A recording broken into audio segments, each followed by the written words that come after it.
Hello guys, শুভ সন্ধ্যা। তোমরা সবাই কেমন আছো? আশা করছি ভালো আছো। কিন্তু এখন অ্যাকচুয়ালি সন্ধে না, অনেকটা রাতই হয়ে গেছে।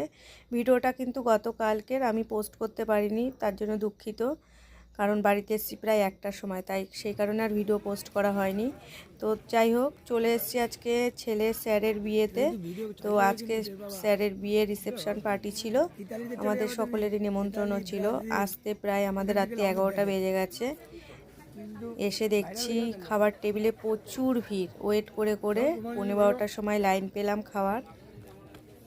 তো ফ্রেন্ডস, চলো তোমাদেরকে দেখাই আজকে রাতে বিয়েবাড়ির মেনুটা কী কী ছিল। প্রথমে আমরা বিয়েবাড়িতে এসেই খেয়েছি কফি আর পকোড়া, তারপর খাবার টেবিলে চলে আসলাম। এসে দিয়েছে ডিমের ডেভিল, চানা মশলা, নানপুরি, সাদা ভাত, দই কাতলা, চিকেন কষা, ফ্রাইড রাইস, তারপরে চাটনি, পাঁপড়, আইসক্রিম, আর হচ্ছে নলেন গুড়ের মিষ্টি, আর